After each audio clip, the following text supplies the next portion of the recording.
in the Lone Star Land, with boots on my feet and dreams in my hand. A little sassy but a whole lot of grace. You'll see that fire when you look in my face. I'm a Texas girl with a heart so wide, family and friends always by my side. From the crack of dawn to the stars at night, I keep it real, keep my soul burning bright. Barbecue smoke, Friday night lights, cheering for the Astros under Texas skies. A little bit stubborn, a whole lot of charm. This big old heart will keep you warm. I'm a Texas girl with a heart so wide, family and friends always by my side. From the crack of dawn to the stars at night, I keep it real, keep my soul burning bright. Barbecue smoke, Friday night lights, cheering for the Astros under Texas skies. A little bit stubborn, a whole lot of charm. This big old heart will keep you warm. I'm a Texas girl with a heart so wide, family and friends always by my side. From the crack of dawn to the stars at night, I keep it real, keep my soul burning bright. From the blue bonnet fields to the city streets, every step I take feels like home to me. With a little sass and a lot of pride, this Texas girl's got nothing to hide. I'm a Texas girl with a heart so wide, family and friends always by my side. From the crack of dawn to the stars at night, I keep it real, keep my soul burning bright.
Gummy shoe prints laid them down the street. Chocolate wrappers hiding secrets sweet. They don't miss a beat, they've got a knack. With licorice ropes pulling answers back. Twist the wrapper to reveal the truth. A sticky web spun by a candy sloop. No sour lies can escape the grip. These lollipops always crack the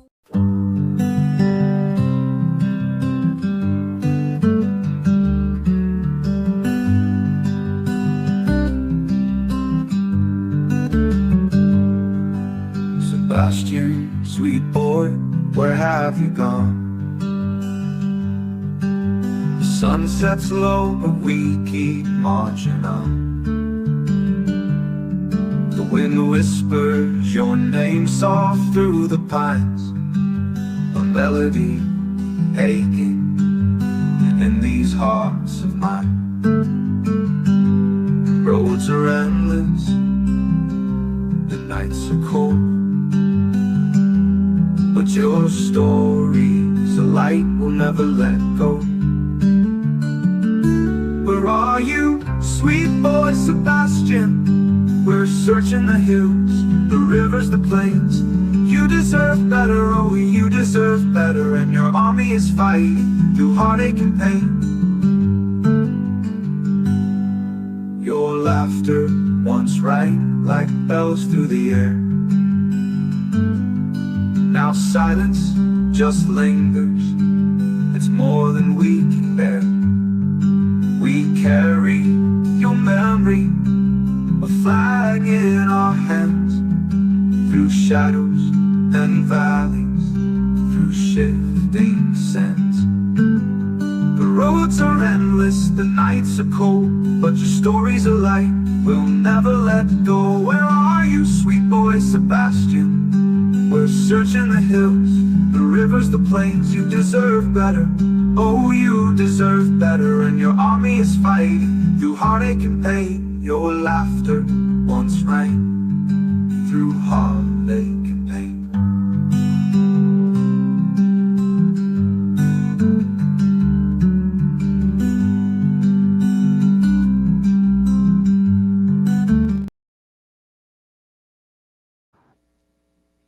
Hello, my friends. How are y'all doing? Thank you so much for being here. Really appreciate y'all. Hello, Miss Rhonda. Hello, Miss Kathy. How are y'all doing? Hey, DJ. Hello, Kimberly. Texas Plain Jane. Hello to you. TJ, how are you doing? Cecilia, good to see you. Hello, Miss Peggy. Good to see you. There's our beautiful blue eyes and our beautiful Miss Keeley. Hello to you, sweetie. Love you so big. Let's see who else. Lisa King. Hello to you, darling. Good to see you. Teresa. Hello, hello, my friend. See if we got anybody else. There's our Miss Kelly East. Hello to you. See if I can get down in here, see if anybody else has snuck in with us. Do. Jacqueline, always good to have you with us. So glad you can make it. And little Miss Sharon, hello to you. Hi, Mama. How are you doing?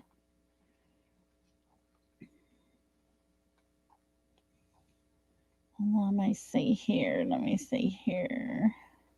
Do. There's Retha Bell. Hello to you. Beautiful. And Pat, how are you doing? Good to have you. So good to have you. And aloha, my friend. Hope you are well. Thank you for coming in and being with us. Appreciate y'all so much. All this drama and all the things. And of course, our numbers are going to go down again, but we don't care. We're going to still do our thing. I do apologize for not being on the last couple of days. Sunday I took off, that was my plan. And Sunday evening started having some chest pains.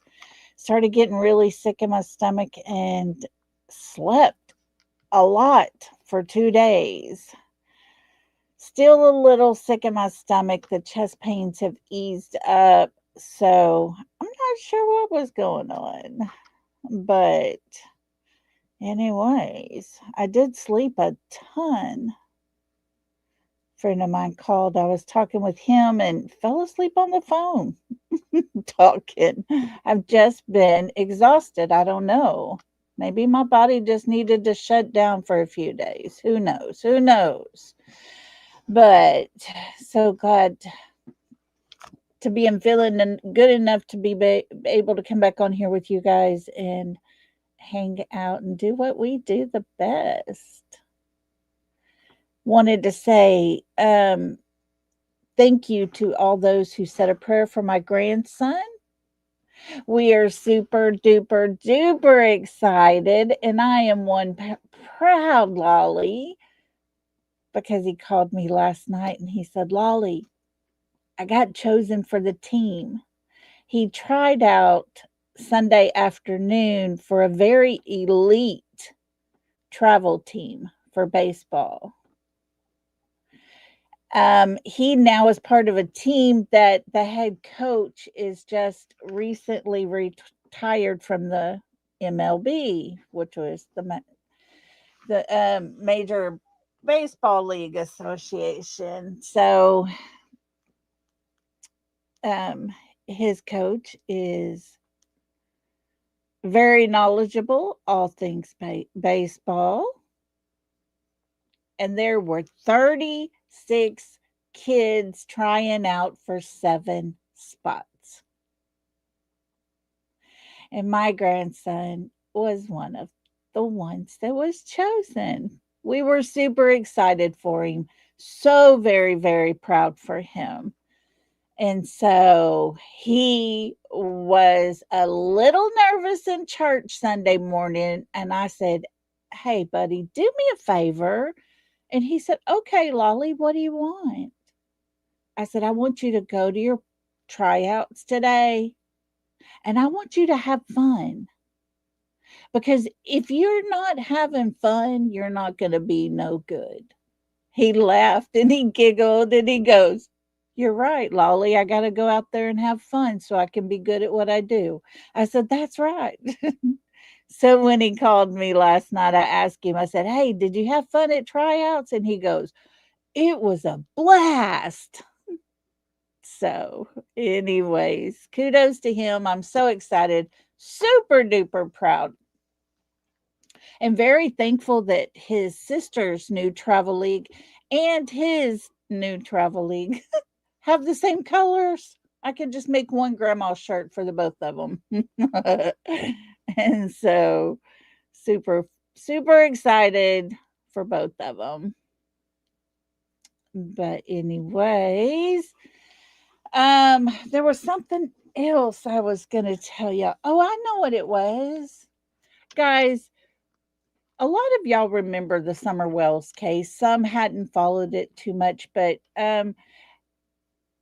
today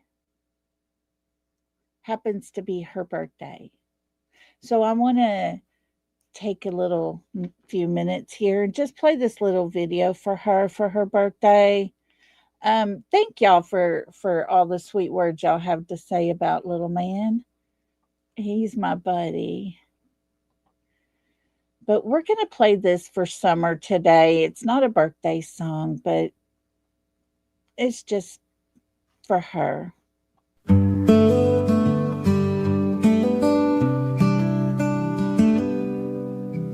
Blonde hair like sunlight on the creek, blue eyes deep as a stormy week. She chased the wind, she chased the sky, a restless heart we never asked why.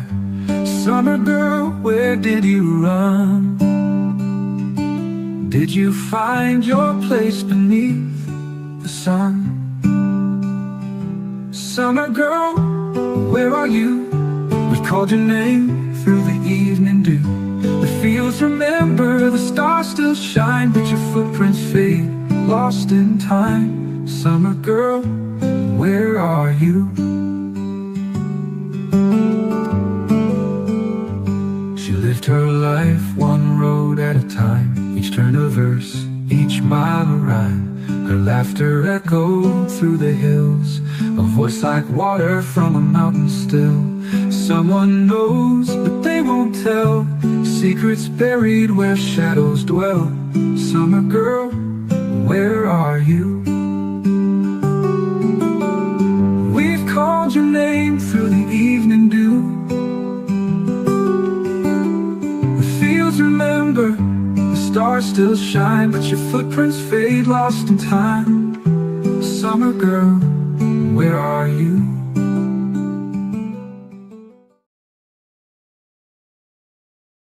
Hey, happy birthday to Summer Wells. Poor little baby, still missing. No one knows where she is. Another birthday come and gone. I just don't understand what is wrong with these people in this world that can just take little kids. I just don't get it. On another note, I want to share this with you that I just saw today. It's on Facebook. Nick Barrows put out this little post here. Former deputy held on $1 million bond, accused of a vulnerable adult. An investigation by special agents with the Tennessee Bureau of Investigation resulted in the indictment of a former Cumberland County deputy on R charges, while off-duty John Coley Jr. is accused of sexually assaulting a vulnerable adult. Kind of tells me that means that they may have been special needs or unable to take care of themselves in some sort. Coley was placed on administrative leave in October when the allegations were brought forth, and he was officially terminated in November. Yesterday, the Cumberland County grand jury indicted Coley and charged him with 2 counts of R. Struggle snuggle. On Wednesday morning, Coley turned himself into the Cumberland County Jail, where authorities subsequently booked him into custody. He is being held on a $1,000 bond, innocent until proven guilty. The district attorney will now prosecute. I say, keep digging, TBI, keep digging. These kids deserve way better. Way, way, way better. So, anyways, yeah, it is sick. Look at Cecilia being a member for 12 months. She says, wow, what a year. She says, thanks for all you do. I love Cecilia. Cecilia, thank you for being part of our family, being a member and being our family for so long. My goodness. I appreciate you. And so, anyways, yeah, kind of tells you what's in that area over there, doesn't it? Not too well, but I just hope they keep digging. Keep digging. And I wanted to share something with y'all. I made a comment about Texana Fernandez a while back in the little post she made saying that people needed to stay out of their way because the search team will be searching and flying drones and such during this date and this date. I got a big feeling that area they're going to be doing all that is probably going to be about where the vigil's supposed to be. Cecilia, thank you for gifting a membership. If you were the person that got that membership, please tell Cecilia thank you. And let's welcome you to the South. Welcome. Welcome to the South. We break that good stuff out. We got enough to go around. So can I get a payment with welcome to the South.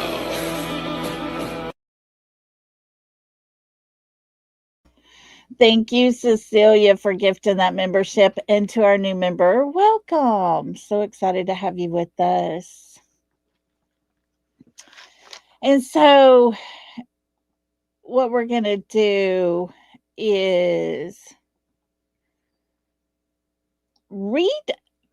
I'm not going to play. She put out this whole post. She's driving. It looks like she's late at night. It looks like, and I may be wrong, but some of the skyline looks to me like it's Fort Worth, Dallas area. She's coming up close to, but she's driving somewhere and talking. Not going to play the whole video. I'm not getting into all that mess. If you want to hear what Lady Freedom had to say about her, check out her video she did a while back, from what I understand. I don't know. Anyways, I thought it was quite quaint when we had someone ask her a question. First comment, and this is, let me go down and I'll just show you. Here is her video. She's driving. And then Lady Freedom supposedly put evidence out that Tony Mathis and Seth Rogers lied on the video. I don't know. Not getting into that mess. This is what caught my attention. Okay. Ashley says, I'm asking you, Texana Fernandez, do you indirectly or directly have anything to do with the disappearance of Sebastian Wayne Drake Rogers?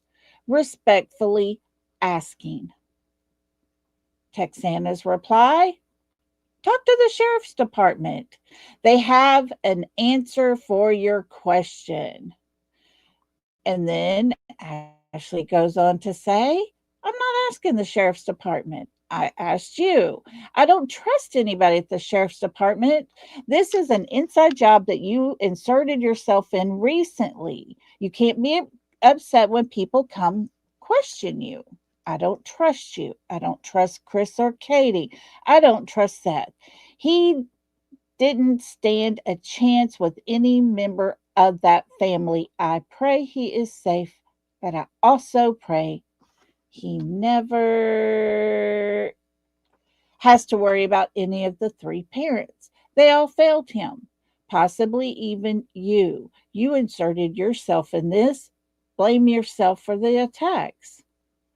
Texana comes back with, you have one comment correct. The failure is multiple leveled. Thanks for the comment.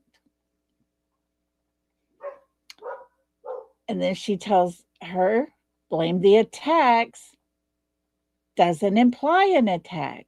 Your direct words, youngin'. She also goes on to say there must be a clear understanding, regardless of which side you support. The Sumner County Sheriff's Department is in control of the safety and welfare of the residents and quest within their community. So your personal opinions about them is yours to own. As for me, you may desire to watch and comment about a video I've uploaded within the last hour. She goes on to say, you stated 4 days. You stated 4 days. It didn't make sense. I am always alone and have no team. Let me reassure you, I have a team, and all of them will be in Tennessee to conduct more investigative activities. We will be there to view for our own clarification of two individuals and in one particular and one vehicle. That information is reported to and clarified to the purchaser of the contracts, not shared on any platform unless I authorize it. As for your attacking me, continue with doing you, youngin'. Hold on. Ashley says, I never attacked you. I asked questions respectfully, questions that need to be answered that everyone is scared to answer. I just gave you an open opportunity to clear your name and involvement. That's all. Don't assume anything I didn't type. I just want clarity, like lots of other people. Ashley said, I'm on nobody's side but Sebastian's. Woohoo! The sheriff office is involved, in my opinion. It's an inside job with them. The former sheriff was Killed to keep it from coming out. He suspected Katie in the beginning. The U.S. Marshals will have to get involved for any truth to come out. Texana replies, agreed the original sheriff's death was no accident. Neither was the other. Have you questioned individuals from the conference? Let me share one thing again. Original, the very first post that was made, and these are all that was put under that whole entire video. I'm asking, do you directly or indirectly or directly have anything to do with the disappearance of Sebastian Wayne Drake Rogers? Respectfully asking. At no point does that woman ever get close to that question. None. None. And what other death is she talking about? Maybe that's something we need to look into. I just thought that was the most bizarre thing I've ever read. Hey, Linda. Hey, Nisi. Thank you all for coming in and being here with us. That was a video that Texana Fernandez had put on Facebook, and there was a person that went in there and asked one question, and she goes off the rails on multiple topics, but never answered. No, I had nothing to do with Sebastian going missing. Who are CD? Did it have CD on there?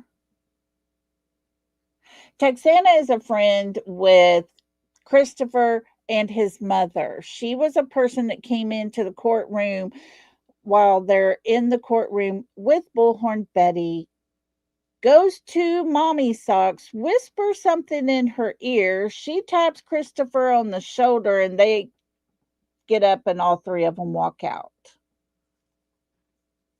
She has been listed as an employee on a document of Kathy Power Socks. And so she's going with the intent to search with her team. I can only imagine this team that she is pulling together. In my brain, I can see SF, Crabtree, Clue, Cletus, her, those types of folks. I may be wrong, but I'm just saying, whatever team she's got. And they will be there.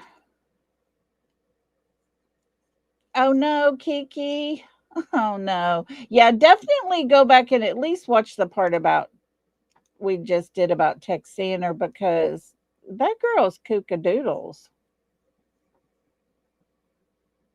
Yeah, the seven dwarfs, right? Oh, but anyways. Hey, Veronica. Good to see you, sweetie. But there was the first question, the one and only comment on her whole entire video. Indirectly or directly, have you had anything to do with Sebastian missing? This lady goes off on all kinds of stuff. Never once in the whole entire thing did she mention yes or no. She didn't clear herself, that's for sure. And then when the sheriff coming up unalived, oh no, Claudia, we'll keep you in our prayers. Hi, Kay. Good to see you. But she agreed about the sheriff and his unaliving along with the other one. Who else died around that same conference time? But of course, she thinks we should look into who was attending the conference. I think it has more to do with whose house he was staying in, all by himself, where there would be no witnesses. But hey, we all have the right to think differently, you know? Oh no, Claudia. That's miserable. My mother in law gets those all the time, and she always has to go into the hospital to get, super dose of antibiotics and stuff. Bless her heart. So, yeah, I don't know if anybody is going for Sebastian's celebration for the anniversary date for him, the vigil for Sebastian himself. Please be very cautious, because I have a feeling this lady has already put out her intent that you need to stay away from them. But you see, the streets are free. People can come and go as they choose.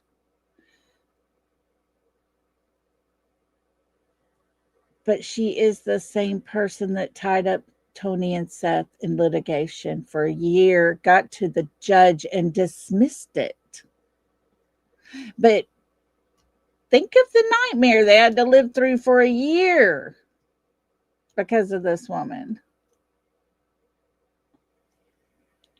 And she does mention lawsuits and litigations and going to court, and she doesn't have a problem with that.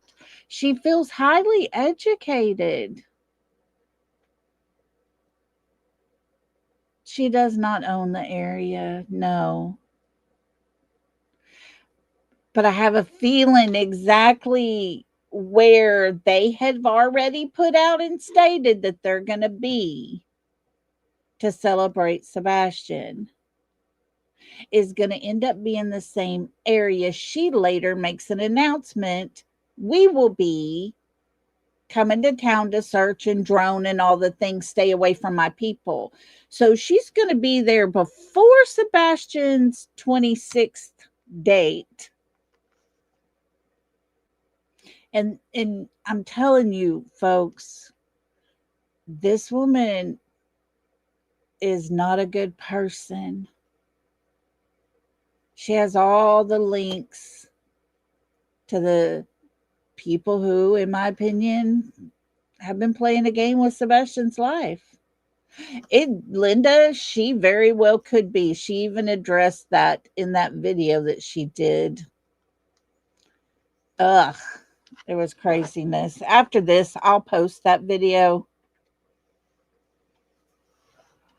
so y'all can go look at it if you want to. Hello, Bobby. How are you doing, Bobby? Good to see you.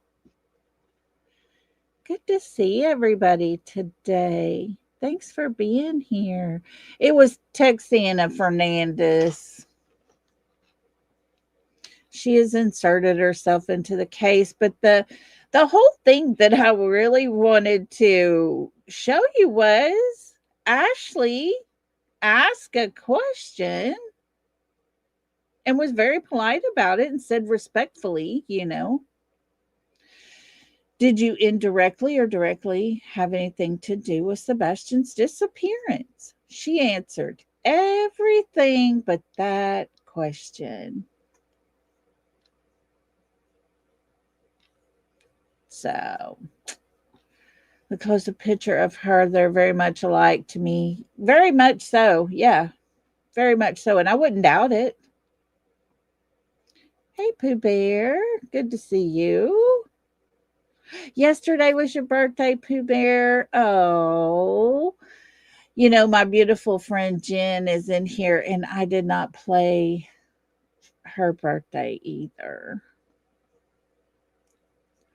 Her birthday was on Monday. We were 2 days apart in our birthday, and guys, we just realized, gosh, what was it? Thursday or Friday of last week, that on February 10th will be the day that I lost my son, and February 11th will be the day she lost her daughter. Our birthdays are so very close, and then those two most horrible days of our life are just one day apart. Yes, somebody took a picture of Katie going into the nail salon. I think it wasn't so much just to get a video of her or whatever. I think it was more or less to say, hey, look, she's going into the nail salon, but there's no updated flyers or any flyers of her son or anything in her hand, basically showing nothing's happening, I think is the purpose of it all, but I could be wrong. At this point, I don't expect Katie to do much for her son. She pretty much knows where he is, and it's a waste of her time to do all those things. Yeah, that it is hard, Linda. It is very hard when you lose someone you love.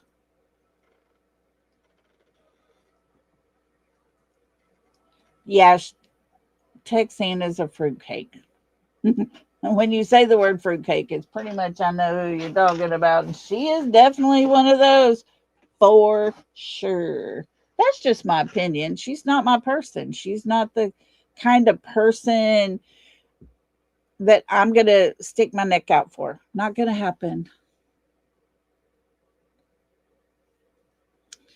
And I thought it was quite strange, her little comment. Oh, Bobby, I tell you, guys, if y'all missed the birthday party thing the other night, we had so much fun. It was just silly. We listened to prank phone calls. We listened to some music. I even loosened up a little bit and sang with the music. I would dance around a little bit. It was just me being me. Just me being me. I didn't care. But we did play a lot of copyrighted music, and I knew we would get struck. And it wasn't very, very long. We had about 500 views on it, and then it got taken down for copyright strike. But you know what? That's a channel that is not monetized, and I can do that once a year, and it's not going to hurt me none. It won't hurt me none to do that once a year. So next year, everybody put it on your calendar. Next year, we'll do it again. It was fun. We're going to try to do something fun every year. I mean, every month. Me and Kiki talked about it, but we can't play all those good songs. They got they're too copyrighted. We can't get away with it. And yes, YouTube is cracking down hard. They're taking out even more money. I had a really good month, and guys, I'm telling you, I made about $200 less than I should have, but it's because 2026 started and they're taking out more. They're just hurting us every which way. This is the way I look at it. If I can Google it, if I can search it and it's on YouTube, I should be able to play it on my channel. And if I was to Google a song, Mustang Sally, and it comes up as a YouTube video, we should be able to watch it and not get hurt, struck, and all the things. And so that's the way I feel it should be, but obviously YouTube does not. So, yes, they are cracking down. This is the thing, though. They're not cracking down on the internet bullying. It's happening daily. People's lives are being threatened. And they don't do nothing about that. But by golly, if we played some songs off of YouTube, because everything I played was in my YouTube music list, and it got struck, and the whole video came down, which I figured it would because that's how they play. You know what I'm saying? But I knew we would be able to get through it. We were hanging out for about 4 hours having fun. Not much of nothing, just being silly, talking, hanging out, relaxing for a change. And so,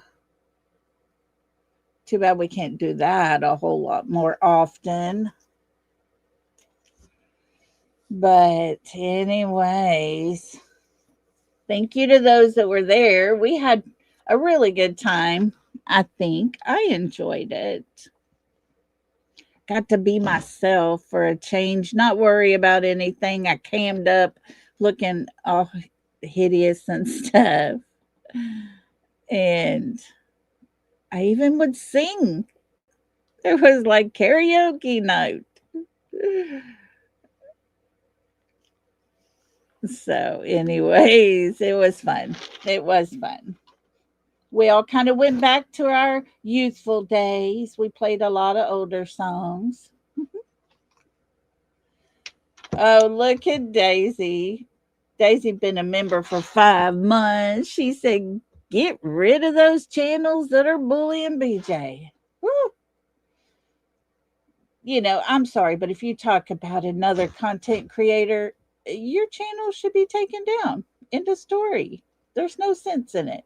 Daisy, thank you for being a member with us for 5 months. We love you, girl. Oh, thank you, Bobby. I was going to turn my camera on today and it started glitching again. StreamYard needs to do better. But yeah, everybody needs to start doing better. Now things are starting to get to where what little I've heard over the last couple of days, and I'm talking about very little. I just went into a couple of chats for a little bit, but then I fell asleep and didn't hear anymore. Sounds to me like everybody's kind of starting to eat each other over there slowly. It is what it is. Whatever's happening is going to happen. I have said this before, and I've even told her this. I think if Brittany would stop talking about them, it will take some time, but they will quit talking about her. Don't mention them. Pretend like you don't even know them. Go on about yourself. Do your thing without them. I do think that they would eventually get past it and move on.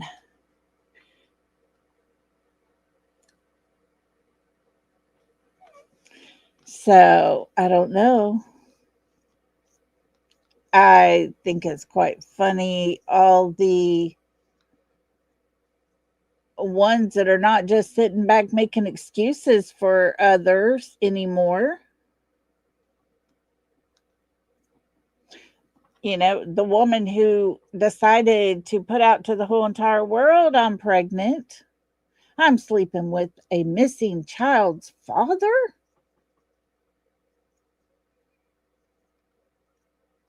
I mean, how low do you have to go? How ridiculously low does your life have to go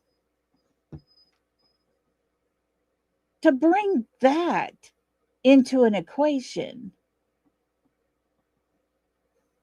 Everybody knows I haven't been to Tennessee.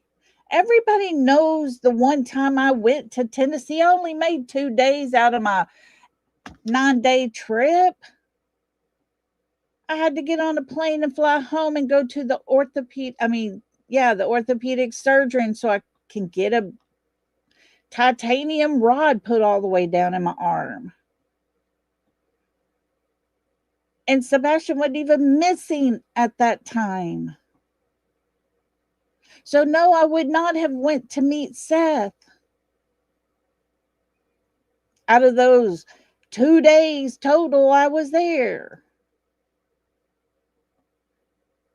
And that heifer knows that. But that's how low people gotta go. It's craziness. I heard a little clip where Brittany's husband was talking and he was talking about them carrying Sebastian in the picture, carrying Sebastian, and he said they got to be on some ketamine or something like that. Try me if you want to, says Lolly. Hope everyone is doing well. Girl, thank you for being part of our family for 5 whole months. We're so proud to have you with us over here, girl. We love you. Thank you so much for that. But then they took what he said and turned it into he just told us Brittany's on ketamine. I was like, oh, I'm done. I'm done with these people. They're idiots.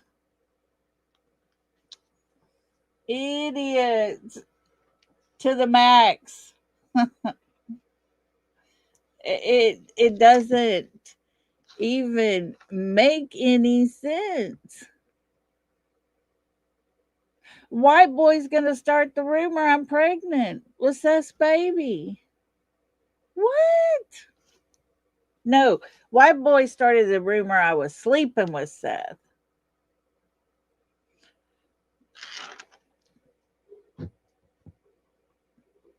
I mean, like, who the hell do they think they are to know anything like that? Who do they know who I'm sleeping with and who I'm not sleeping with? Because I'm going to tell you right now, they would be very surprised if they knew those things, but they don't. And this is a stupidness that we have to sit here and muddle through. And like I've already said, dadgummit, if I'm pregnant, I'm really super pissed because I missed all the fun part.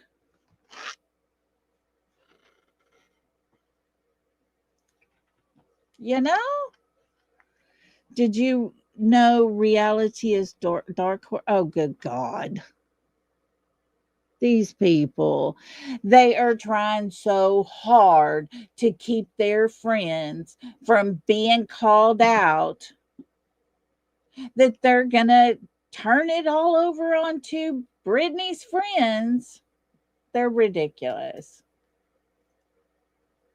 Oh, Pooh Bear, let me tell you, there's nothing to worry about with that, sister. You do what you got to do because I never took anything for anxiety. I never took anything. Most of my family was on it, it seemed like. All my friends were taking something, and I just never did. But after I lost my son, my doctor told me I cannot let you leave here until you agree to start something. He said, you have to stop crying, even if it's just for a couple hours a day. He said, you have to. And it was probably the best decision I ever did. I don't take them now, but I did for a while. And I, at first, was like, oh my gosh, I'm such a bad person. No, I'm not. They saved me. They really did. So I hope they help you, dear, as much as they helped me, because they did help me. So you do what you need to do, and we're going to be praying for you to get the good results from them.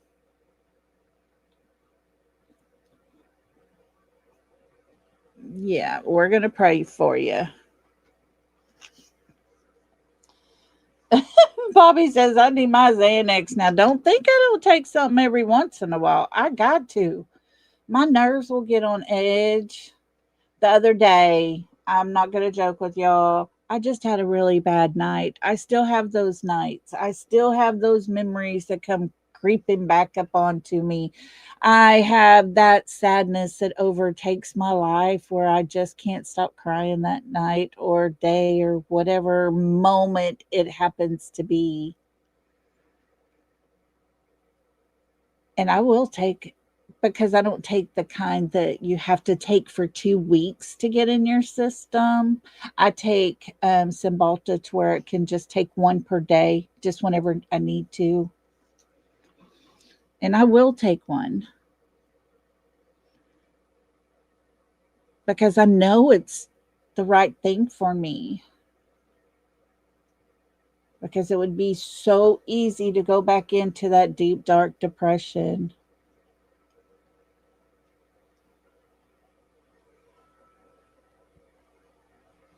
Yeah, that's our TJ. That's our TJ in chat. Take nothing but airborne vitamins every day. There you go, Cheryl. Some people just need it. And I have Xanax that my doctor gave me years ago because every so often I would have anxiety attacks about the time I'm going to sleep. I would start to doze into that deeper sleep stage and I would have an anxiety attack. Had no clue what it was. I just knew my heart was racing. I knew I couldn't catch my breath. I thought I was having heart attacks, like little mini strokes or something. And they told me, no, no, no. Your mind, he said, your mind will not slow down. And as your body's starting to fall into that deeper sleep, your mind starts to panic because it's still thinking and still working. And he said, this is what you get. He said, I'm going to give you these, and you can just take one as it sets in or whatever. Or if there's a night you can't get to sleep because your mind won't stop, you can take one then. So I get a prescription like refilled once a year, maybe, and I only get like 14. And most of the time, I'll just take a half of one. I'm not much of a big person to just take medicine because, but I will take medicine when I know for sure 100% it's going to help me. Bobby, look at you. That is so sweet of you, Bobby. Thank you so much for that. You're always so gracious to me. And I do appreciate you more than you could ever, ever, ever know. Thank you, my friend. I appreciate that.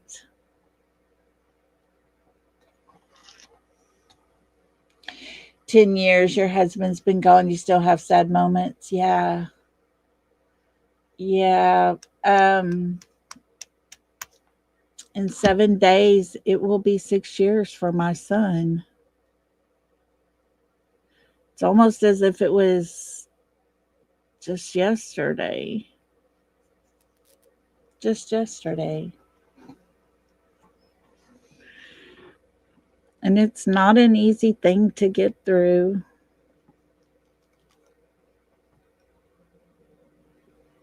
But it's a day I'll have to make it through. I got to.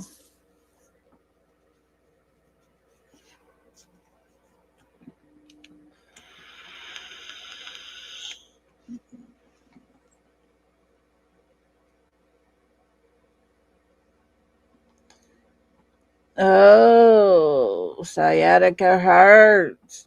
Y'all, I told y'all how that doctor gave me that shot in the right side of that nerve, and it hurt so, so bad, and I had trouble walking up the steps and everything. I want y'all to know it ain't got much worse. I mean, much better. It's still just as worse as it was. Oh, goodness, Veronica, I'm so sorry. Life just really is a struggle sometimes. Try it for us. Try it if you want to, says. Never mistake. Here, let me put that up there so everybody can read this because I think we all need to be reminded of this. Never mistake a heart attack for anxiety attack because they told me they feel pretty much the same. They had to rush me to the hospital one day, but they said better safe than sorry. Exactly. And that's the reason I went in. They did all these heart tests and all the things to me, but they said it was anxiety because they said a lot of people will have them and it is so much like, look at our Ashley. Y'all, this is our Ashley who stood up to Texana. I just read all your comments because it was quite particular how she didn't answer your question. Way to take one for the team, Ashley. Sending you extra big hugs and love today, Lolly. Thank you so much, Ashley. That is so sweet of you. And yes, big, super big kudos to our girl for asking. Yes, yes. Oh, Daniel, look at there. Daniel's getting his own channel put together. Kudos to him. Thank you so much, Daniel. Appreciate that. So, anyways, yeah, life throws you curveballs. It really does. And I'm telling you, there was about 2 years there where I could care less if I ever pulled through it, made it through, had a life again. 2 years, I could care less. And my oldest granddaughter came to me and she climbed in bed with me one day and she said, Lolly, I sure wished it was time for you to get out of this bed. I sure miss going to McDonald's with you. And guys, that'll do something to your heart for sure. And she was going to stay with me that day and she wasn't feeling the greatest, but it was just daycare she was missing. And so I got out of bed. We went to McDonald's. And then the other ones found out. My other granddaughter found out. And then she called me and wanted to go do something too.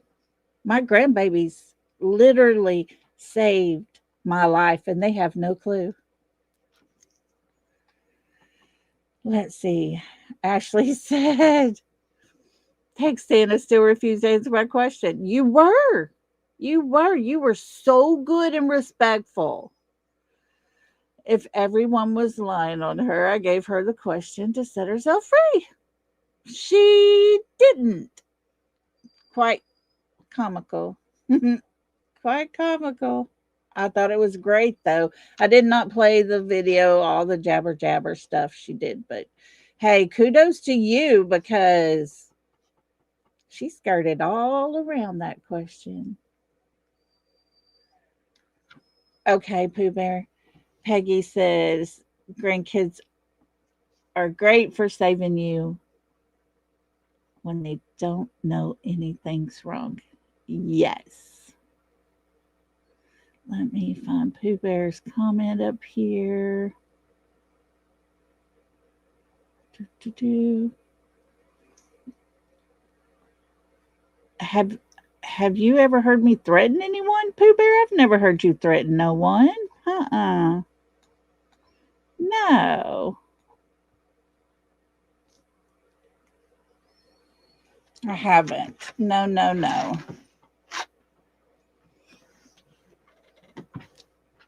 I never have. But yeah, when I say my grandbabies saved my life, they saved me for sure. And they still keep me busy. Still keeping me busy. We had gone out for my birthday Saturday night and had dinner, and I had, let's see, my second granddaughter was at the daddy daughter dance with her daddy, and my niece was at the daddy daughter dance with her daddy.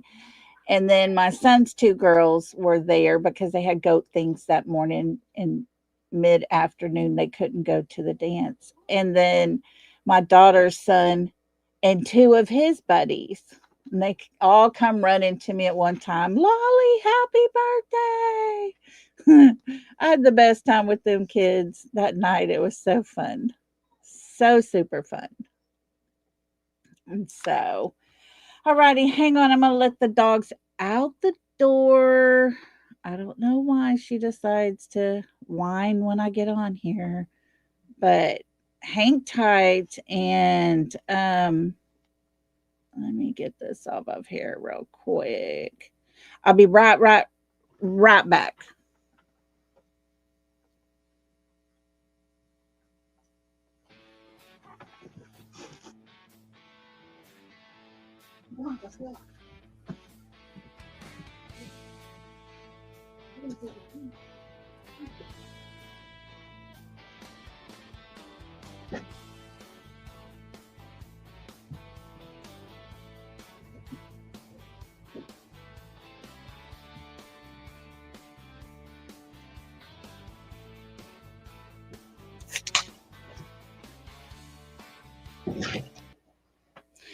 Alrighty, sorry about that.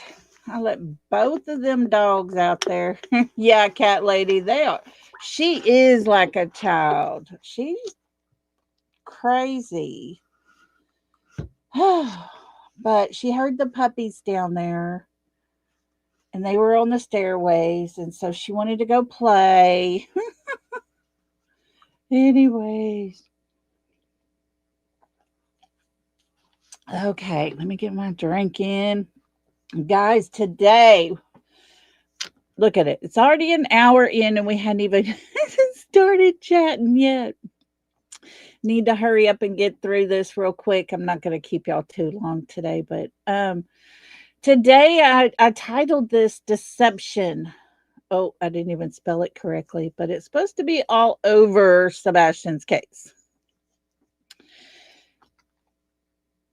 Deceit, deceit, deceit. This is a fact. Deliberately cause someone to believe something that is not true, especially for personal gain. And before we get started, as always, myself, along with moderators, subscribers, and anyone in chat, express their opinions on this channel. We present speculation, possibilities, and show things found for everyone to decide for themselves what opinion they have. We're here for helpful purposes only. We're not here for drama, for hate, or anything negative. Please respect all opinions. And as always, my content is not to be used in a negative way at any time. Alrighty, guys, if you are interested in writing down, taking notes on deception, please, guys, get your pens and papers ready. I'm going to be calling, we're going to be reading an article. I'm going to read this to you. This is from Psychology Today. Hey, Kai, good to see you. Hey, Brenda Sue. Psychology Today put out an article called Deception. It refers to the act, big or small, cruel or kind, of encouraging people to believe information that is not true. Lying is a common form of deception. Stating something known to be untrue with the intent to deceive. Kind of like them flashlight videos. Oh, they're trash trucks. Yeah, we don't buy that, but they're going to keep saying it because it's a fact. While most people are generally honest, even those who subscribe to honesty engage in deception sometimes. Studies show the average person lies several times a day. Some of those lies are big. I'll never cheat on you. But more often, they're little white lies. That dress looks fine. And it says trust is the bedrock of social life in all levels. From romance and parenting to national government, deception always undermines it. Because truth is so essential to human enterprise, which relies on a shared view of reality. The default assumption most people have is that others are truthful in their communications and dealings. Guys, that little part right there hit me like a ton of bricks. Let me read it again. Truthful is so essential to the human enterprise, which relies on a shared view of reality. The default assumption most people have is that others are truthful in their communications and dealings. When you speak to the mother or listen to the mother speak of a missing child that she had just found that morning missing, you're going to assume she's telling us the truth. It's not till later on, after she's told her version multiple times, it begins to change. Even the stepfather in his stories begin to change, that we started realizing, oh, wait, they're not being truthful. They're not telling us the truth. You can't tell the truth and have different versions of it. Most cultures have powerful social sanctions against lying. Here's a little thing that says, what kinds of lies do people tell? People may deliberately create false information or fabricate a story. But most often, sheer invention is not the soul of lying. Rather, people deceive by omitting information, denying the truth, or exaggerating information. Good golly, if that ain't Mr. Chris, I don't know what is. Let me read that part again. People deceive by omitting information, denying the truth, or exaggerating information. That is 100% how Christopher Proudfoot tells his stories and his version of what he knows happened that day, that night, that morning. They might agree with others when, in fact, they don't, in order to preserve a relationship. Oh, is that what Christopher's doing? Self-serving lies, on the other hand, help liars get what they want, make them look better, or spare them blame or embarrassment. Lord have mercy. Somebody must have talked to them before they put all this into a whole website page. Hey, Wannabe Sleuthin', how you doing? Yeah, I had a few chest pains and was really kind of yucky at my stomach a little bit. But I'm feeling better today. So let me read that part one more time. Self-serving lies, on the other hand, helps liars get what they want, make them look better, or spare them blame or embarrassment. Kind of like when CPS came to his house, oh, hey, it's her again. Well, she had been there before, but it was nothing wrong there, because, Sebastian was in the wrong. Yeah, okay, Mr. Chris. We believe you. Not. How to spot deception. How do I know when I'm being lied to? Many experts propose that liars reveal themselves in tales, major and minor changes in body language or facial expression. Both observable signs of lying can be unreliable. Researchers do find that some people lie more than others. Studies show that children under 2 never lie, and that lying peaks in adolescence when social relationships take on heightened importance. Yeah, Danny or Dan, yes, that would fit both of them, but definitely Mr. Chris. It just cracks me up on that one.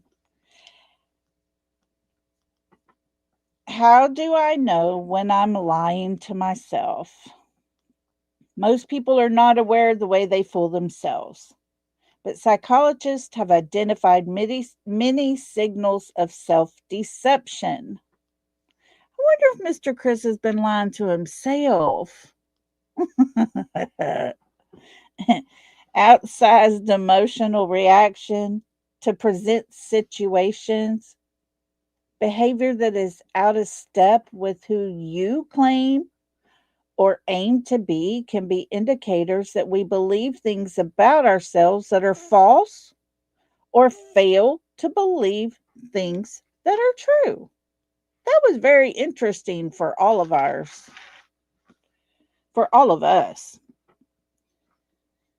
Covering a neck with a hand, raising the inside edge of a foot, compressing the lips are all signs of tension that has been linked to lying.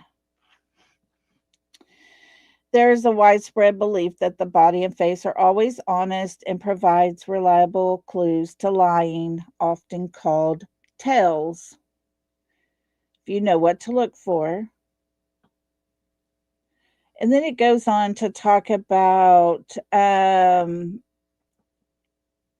such so-called nonverbals should be seen as alerts to possibly conceal or be suspicious in their information that requires for further probing. So even people who are not verbal can be deceptive. Researchers find that language and speech can often proffer offer possible but not deceptive clues to deception. In analyzing of text messages, liars tend to ramble more. What? Present few variable facts, seem less certain of facts. In speech, overuse of little utterances like um, um, uh, uh, you know, right? How many times have we heard Katie say the word um, um, uh, um, I'm telling you guys, I'm going to go back and count them because she tends to say those two and ums every time asked a question pertaining to Sebastian. Oh, wait, Mr. Chris does the same thing. I mean, can be clues to the cognitive load involved in lying. Those words.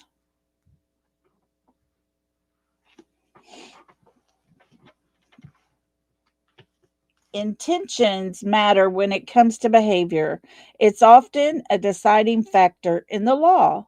And there are times when lies can help others or shield them from harm. Sometimes lies are told to prevent difficult conversations, such as those involving critical feedback, and they may appear protective, but they can ultimately disadvantage the recipient by depriving him or her of useful information that can promote positive change. Guys, I just can't say it enough. There's time when lies can actually help you. It can help you in difficult situations. You can lie your way out of it. That's what the experts are telling us. People can do that.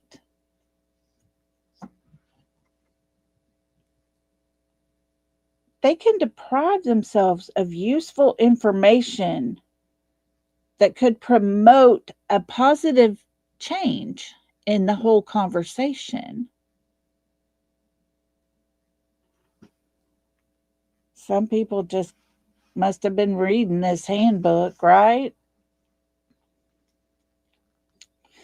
How are pathological liars different? Pathological or compulsive liars tell lies about themselves, others, for no discernible purpose. And they lie even when their claims are obviously false. Sometimes their behavior is an indicator of a personality disorder, such as psychopathy. Researchers believe that such people may lie as a way of maintaining control. Wait, what? If this ain't Katie and Chris, I don't know what is. Researchers believe that such people may lie in a way of maintaining control or to avoid disappointing others.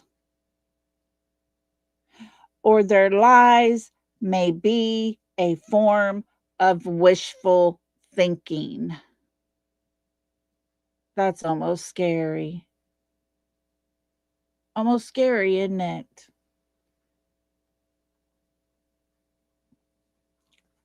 Deception in missing children's cases most commonly originate from within the home, with biological parents or caregivers perpetrating false abduction reports in nearly 2/3 of cases to cover up abuse, neglect, or homicide. These cases often involve children under 5 and feature manipulated 911 calls designed to mislead investigators.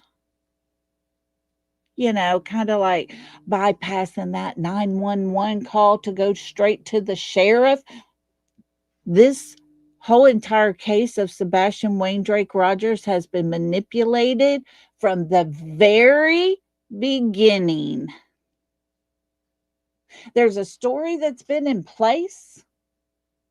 These people have been playing it out like a fiddle. They have been deceptive as all get go. And when you have a sheriff correct a news person asking a question, so Sebastian does not have shoes on, and the sheriff comes out and says, "That's not what I'm saying. That's what his mother said." Nobody believes that child would leave home without shoes, Katie. Nobody believes you. No one believes you. Key indicators and characteristics of deception in these cases include caregivers' involvement. Most false allegations involve a single, often female, offender who is the child's caregiver. Manipulated reporting.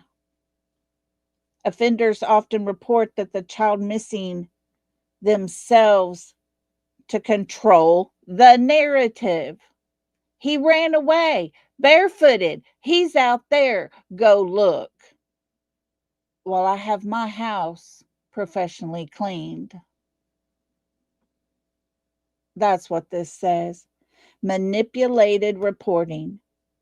Offenders often report the child missing themselves to control the narrative, Katie. That's you. That's your husband. That's your mother in law.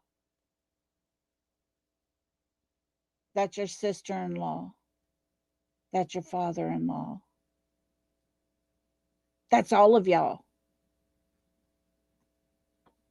Specific deception tactics. Hey Jenny, how you doing, girl?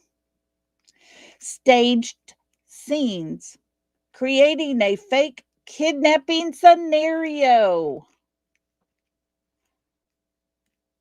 Guys, think of this. Staged scenes, creating a fake kidnapping scenario. We know that Katie and Sebastian left Texas Roadhouse in her car, the only two of them in her car. They drive for 6 minutes and her dash cam turns off. She doesn't go home till an hour and a half. She pulls straight in her driveway, shuts her garage door, gets up the next morning, drives out of her driveway, and so called goes to look for her child. If Sebastian did not make it home,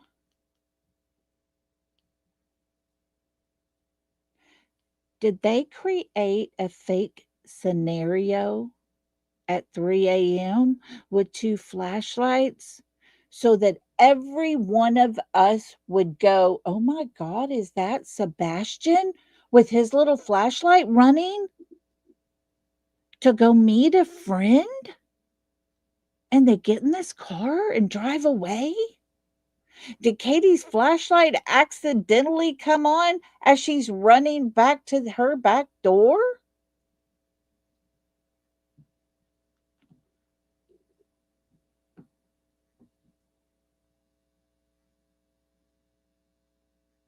Oh, Ashley, you're so sweet. Thank you.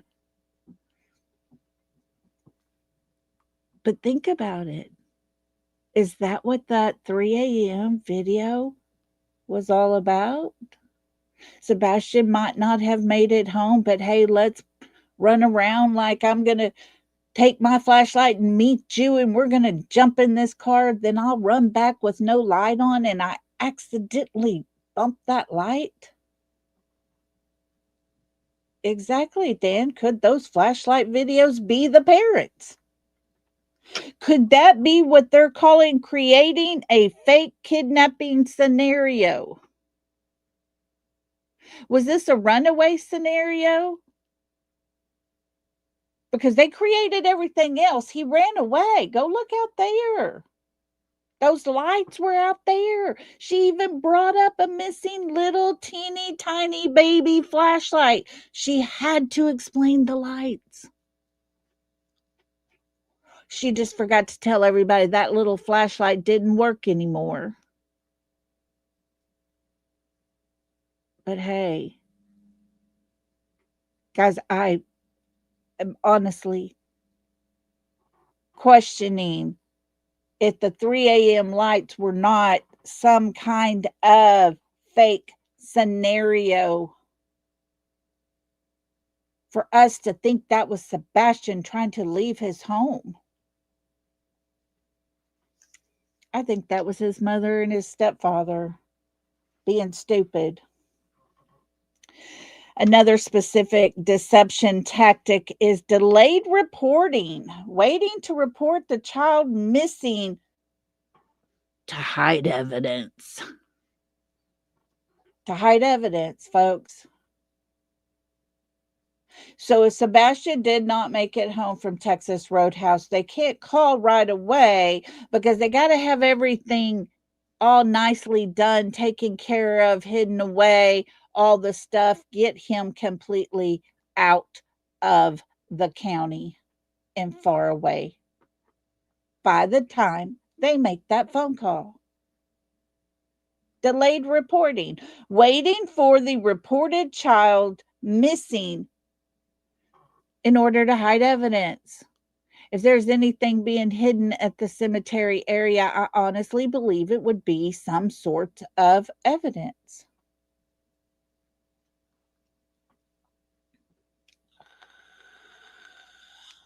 Oh, y'all ready for the next one? Specific deception tactics, okay? Here's the next one. Lack of emotional or over the top emotional. Inconsistent behavior during initial recorded 911 call. Well, there was no 911 call recorded, remember? That's like on purpose. So there was no emotionals to be had. But we got all those interviews. Katie's either trying her best to cry as hard as she can. She's looking at Chris and trying not to laugh. She sits there like she's on some kind of downer.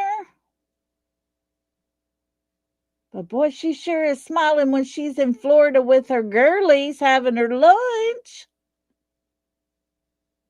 It's what you call lack of emotion or over top emotion.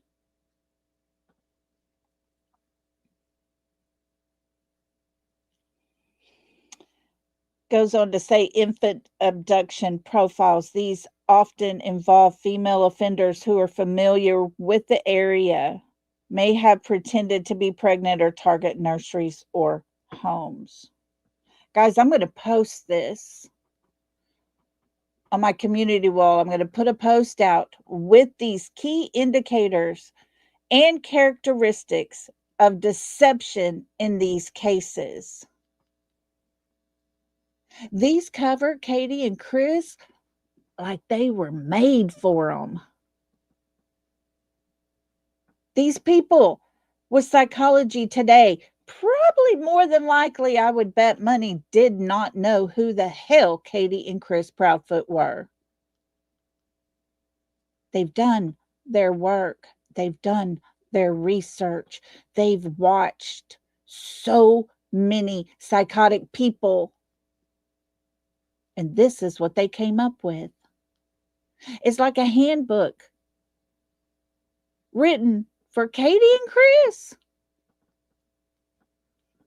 I don't know how else to put it. I'm not going to sit here and sugarcoat it. It's ridiculous to even try to pass it off as there's no way. This is just not right. No, that's not them. Seriously?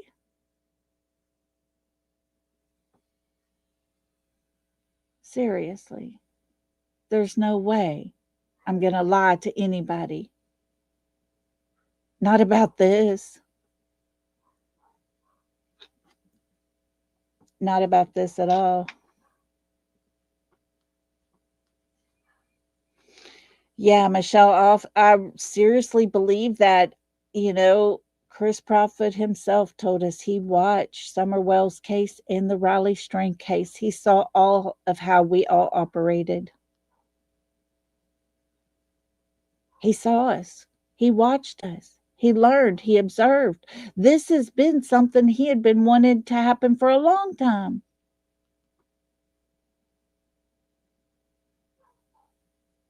Yes, I'm out. Justice for Sebastian.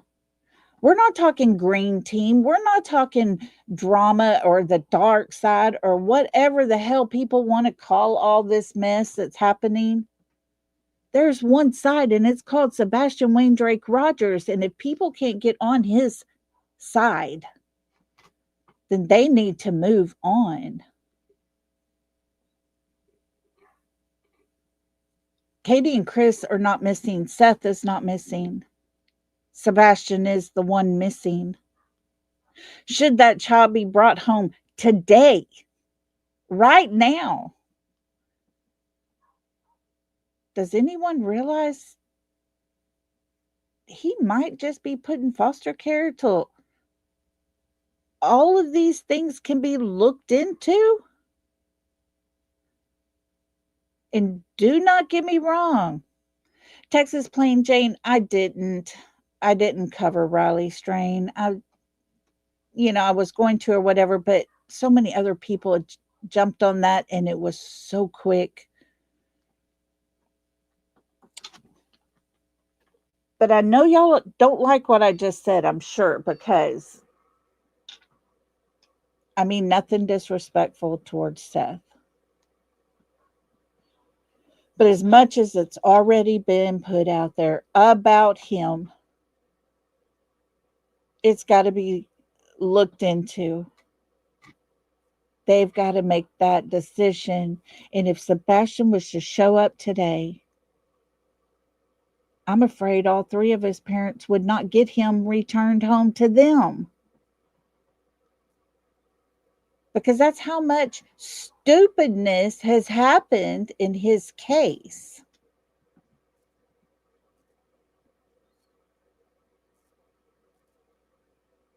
That's how much. Texas Plain Jane, I did follow it. I did. I followed it, listened to Justin and several other channels. I followed them with it.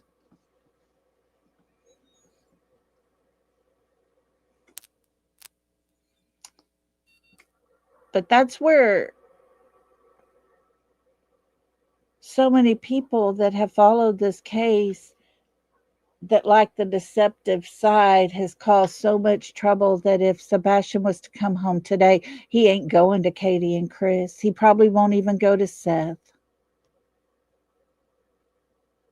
Because there's so much stupidity being thrown around out there that unless law enforcement has already looked into every tiny aspect of all of this and can verify to someone, hey, it's okay, he can go to his dad's because we've already looked into him. We haven't cleared him yet as a suspect, but you can go ahead and give him back to his dad. You see what I'm saying? That don't even sound right.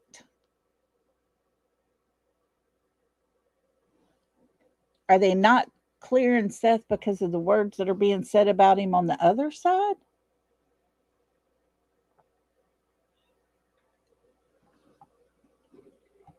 I don't know. But deception is all over Sebastian's case. They think Sebastian's going home to Katie and Chris. No questions asked. I'm sorry, but that child was fixing to testify in a court of law against his stepfather for the abuse he was suffering at his stepfather's hands. He's not going back to their home.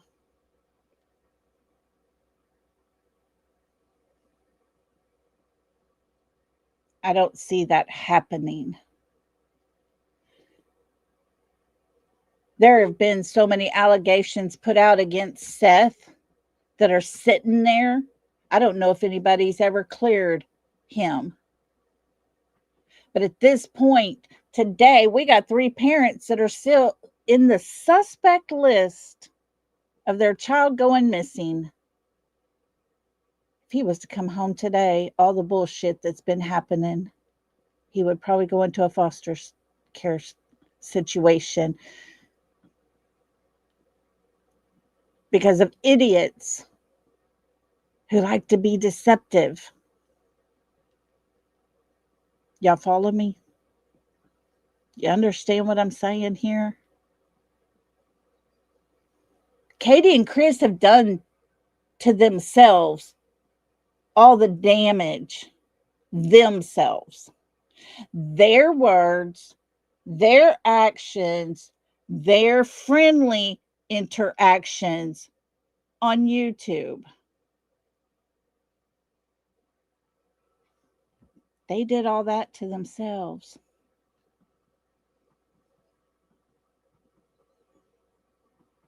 I'm not calling them out just because I want to. They did it all to themselves.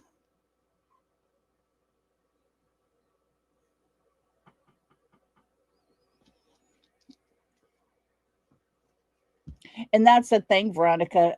Law enforcement's the only one that knows that, will whether they will stand up for Seth or not.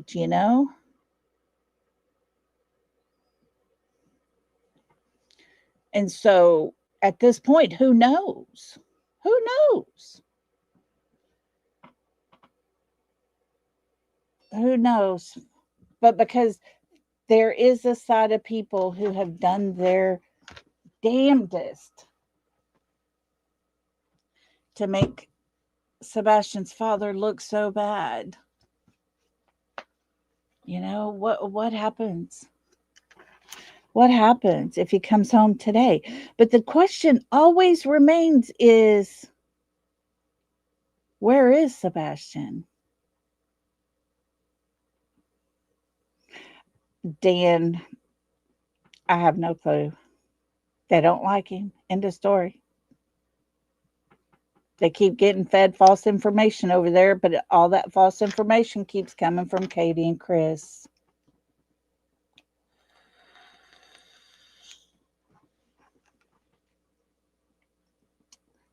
I don't know. I don't know. Where is he? Where could he be? That is the number one question. Where is Sebastian at?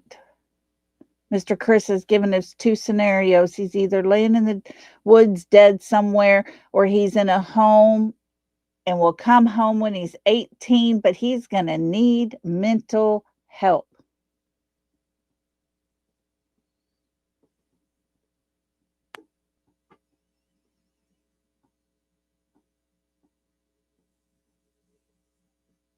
I mean, that's a stepfather. Hi, Renee. How you doing? I just don't understand what direction, we're supposed to go.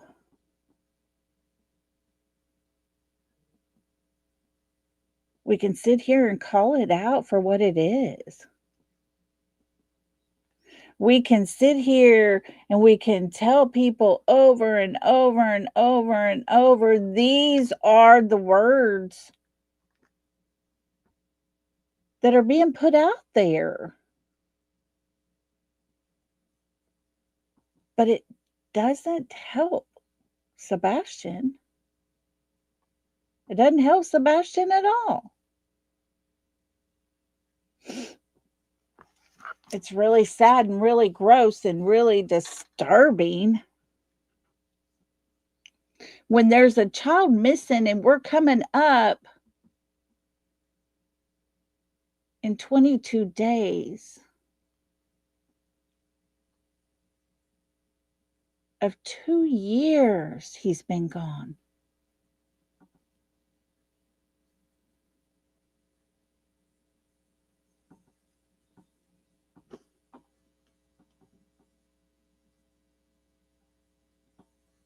$2 years. Where's he been at for 2 years?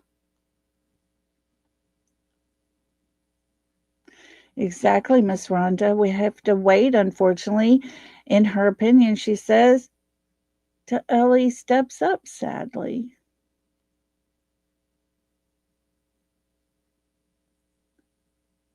Now, I will say this.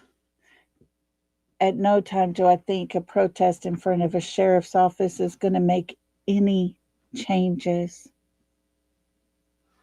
I just don't look at it like that as a positive. They know how we feel about Sebastian. They know the large group of people that want Sebastian found.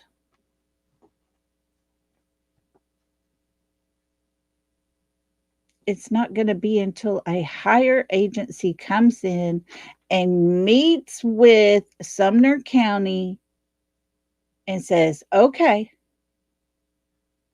It's time. Show me what you got. Now or never. Show me what you got.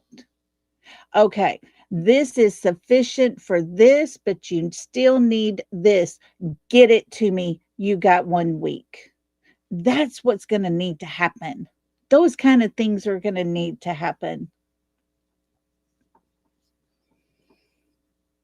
But then again, I'm not law enforcement. I don't know what they have. I don't know what they don't have.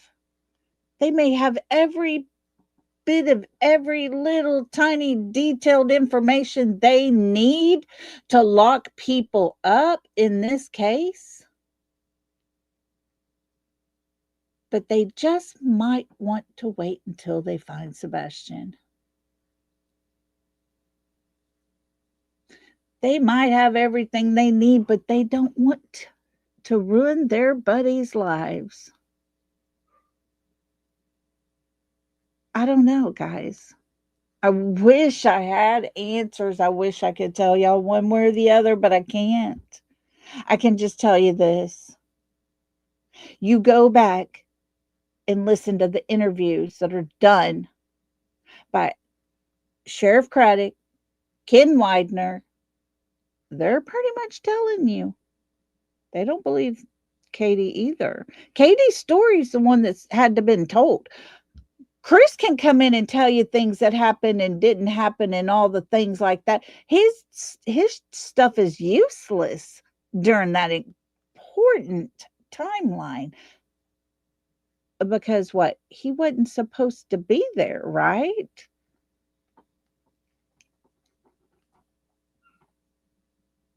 Oh, Ashley, thank you so much. She said the respect we have for you, Lolly, is unmatched. 76 out of 76. Love you, girl. Thank you so much for that. That was sweet and kind.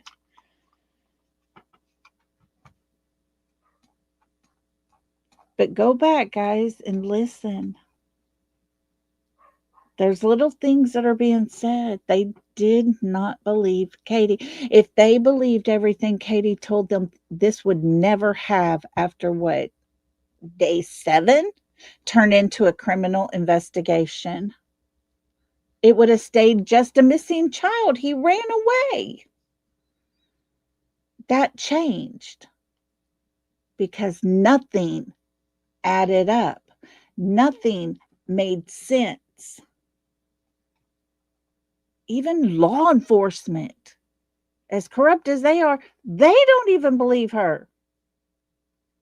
I'm out. Thank you so much for that. You're so sweet. Oh my goodness. Let me get down here. Here we go. Thank you. And I hope you are doing well. And it is so good to see you back in our chats. I have missed you. Thank you so much for that. That was so sweet of you. But yeah, go back and listen.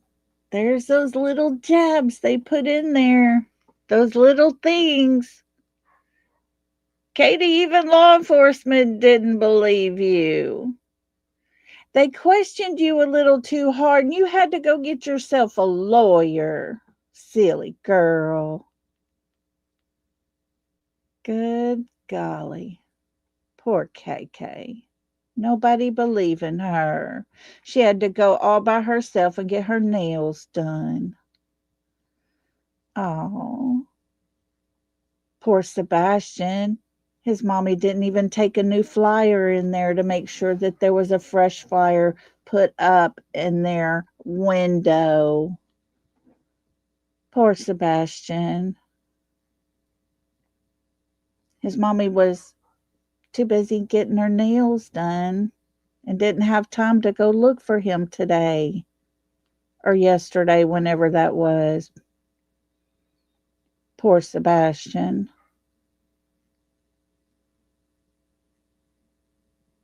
So sick and tired of poor Katie and poor Chris. How about Sebastian, folks? How about Sebastian? At what point does anyone care about him?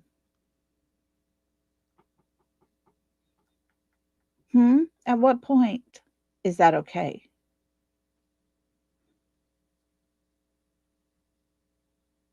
if I decided to go get my nails done and I had a missing child, I sure as hell would be carrying flyers in for every person sitting in there getting their nails done and another 2 or 3 to be put on that window. Hand every worker, "Can you put this somewhere above your station?"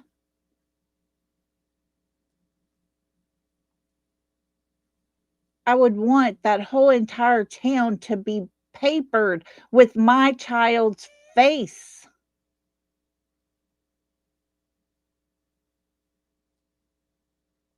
But it just doesn't happen.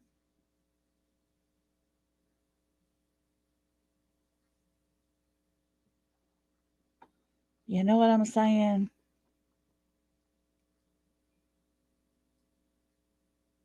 When does it become about Sebastian again? In the beginning, everything was all about Sebastian. Oh, then the sides came along, this side, that side. What side are you on?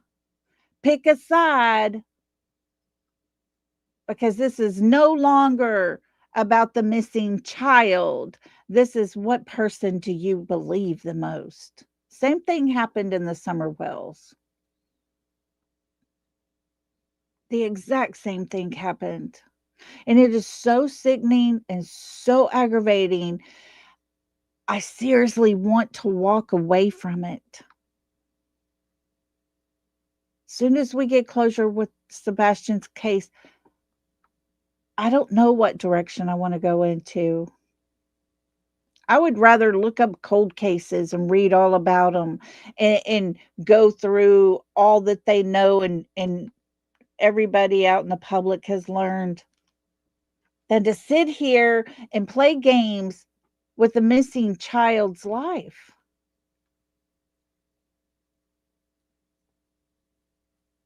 Because it's not cool. It's not his dad's side or his mother's side, it's his side. But that's how everybody's playing this game, right? And my God, if I have something to say, I'm all wrong, right? I, I'm I'm the one over here putting out wrong information. That's what Justin's over there telling everybody. Okay. If I'm putting out such wrong information, why is it the mob crew just did the same thing? Showed the fact that they had the same kind of tennis shoes and they walked the same. Sebastian and his mother walked the same. I've already put that out twice. Oh, but I got bad information over here I'm putting out to y'all. Okay. Okay. If I can't see it with my own eyes, I can't call it a fact. So I'm not putting out false information as a fact.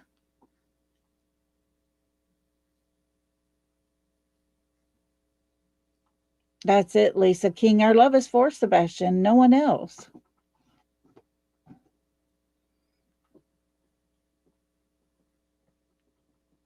Oh, yes. Me too, Bobby. Bobby said, "Does anyone remember baby Sabrina that was missing from her crib? I always wondered about her. I always wondered what happened to her." Mm.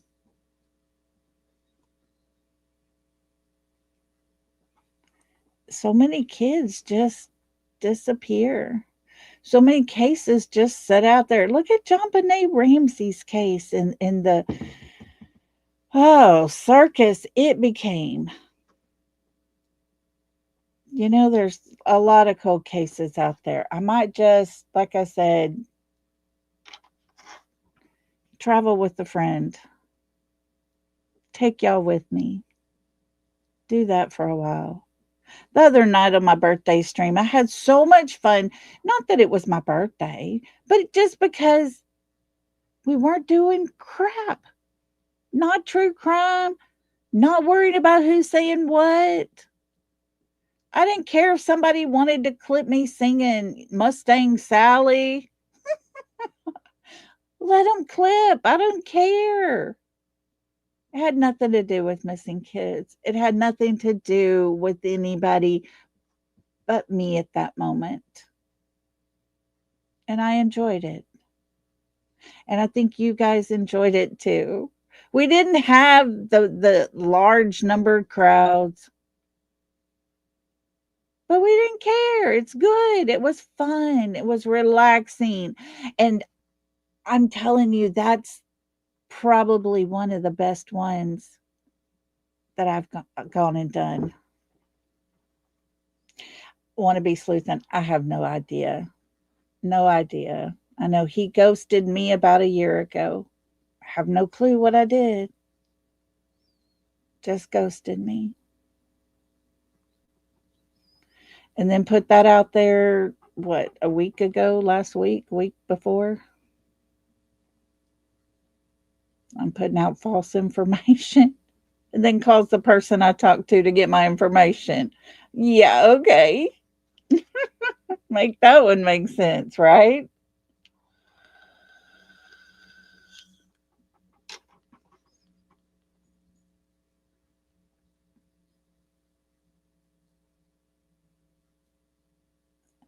Oh, I'm out. Justin had just put out that I was putting out misinformation. And then the next day, Smiley says I'm pregnant with Seth's kid, I guess. Lord help us.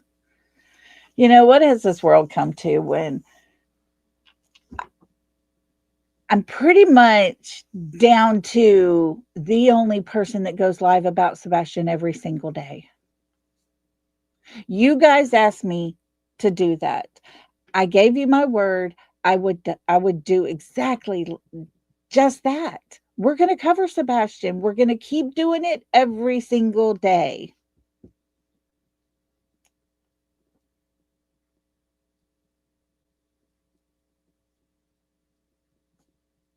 I gave you my word. There's not anyone that I know of that covers nothing but Sebastian.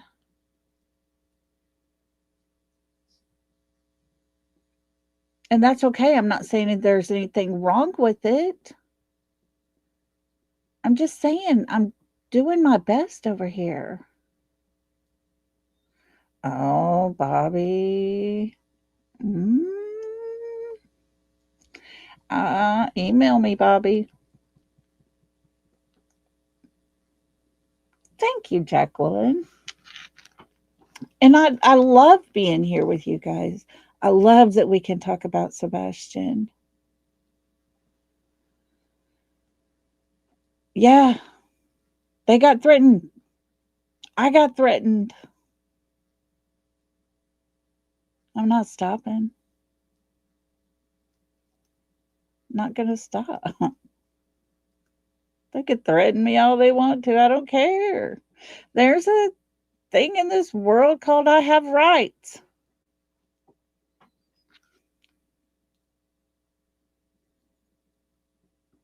But the thing is, I've been able to keep doing it.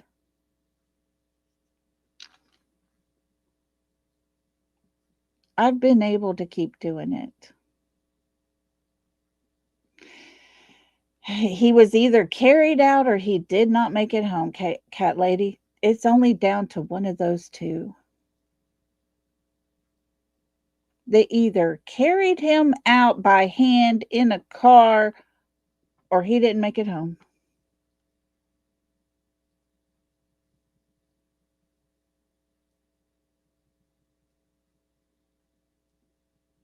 Oh, there you go, wannabe sleuthing. Thank you for that. You're sweet. I don't know, guys. It's just, it gets frustrating. And sometimes it's just not worth it to find out I'm now a drug addicted, pregnant woman. Give me a break. I've worked my entire career, raised my family and my children, so the people had some respect for me. Come to YouTube streets, and all of a sudden I'm drug addicted and I'm pregnant, knocked up by a man I never met. Give me a break. Give me a break. Right? Cat Lady said, just arrest them already. I'll tell you this. Like I've told y'all, I will be the first to apologize. Should everything be proven beyond a shadow of a doubt that Katie and Christopher and his whole entire family had nothing to do with it, I will apologize. I will be very surprised, but I will apologize. But I know this. I have a feeling ain't none of us gonna get apologies when it turns out that we're exactly on point.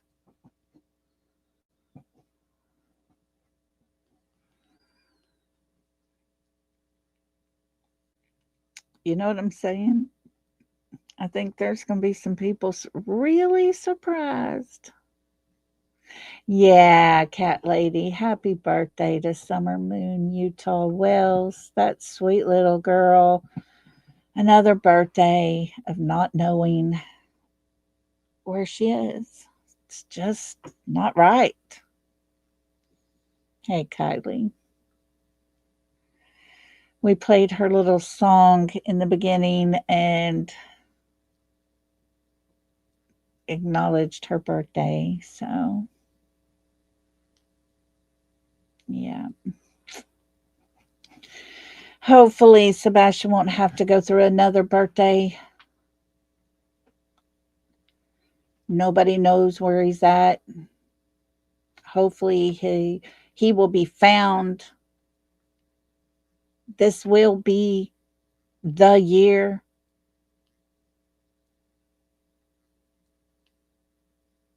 Thank you, Patty. Thank you. But hopefully, Summer can be found as well. You know, there's something, and you have to look at it all this way, guys. After a year of a child being missing, and law enforcement comes along and says, I want to serve this warrant, and a judge signs off, they're not doing nothing behind the scenes. They've been working to put things together and getting in play to where they can serve these warrants after a year's gone by. And that has happened in Sebastian's case. Look at little Summer's case. Summer's case is 4 years later. There was a warrant for Van Hill Road property and dirt samples to be taken. That's a lot. That's a lot. It's huge for a judge to say after 4 years, oh, yeah, go ahead. Let's definitely do that.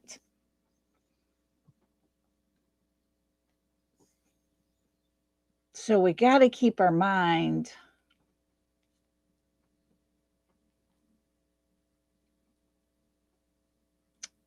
focused on the fact that there's been activity approved to where they can go after a lengthy amount of time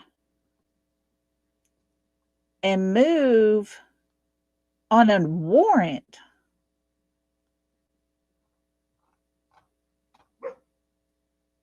Let's hope that they continue moving. Let's hope that those wheels continue to spin, because there are 2 children that we desperately need found. they need found. Maddie Soto was reported missing the exact same day Sebastian was. Her case has already been dealt with.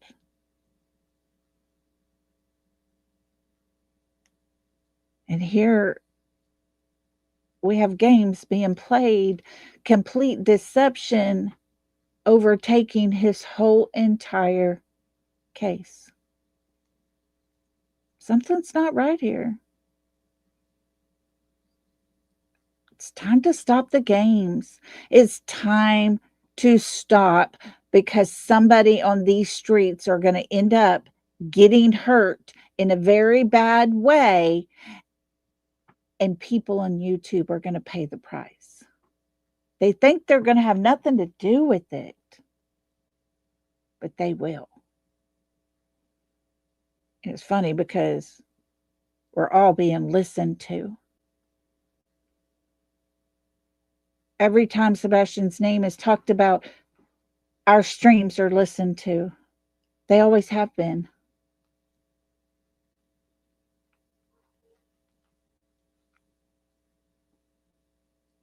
They always have been.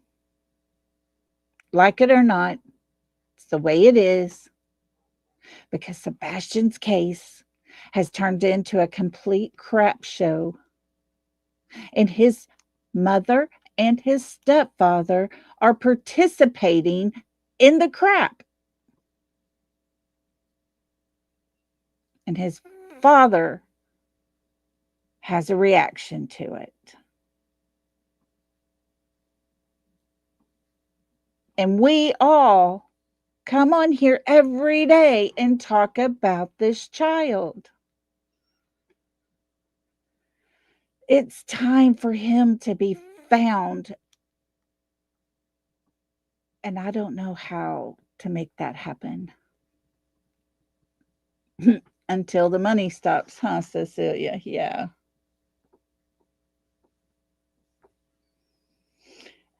Yeah, Dan. CP said he's watching everybody. They are the controllers of the circus. And that's it, Patty Lee. Kids don't just disappear. I'm going to play this video before we get out of here, just to show you some of the deception. And this is a video I made a while back. Just a little bit, a tiny, tiny, tiny little bit of the deception in Sebastian's case.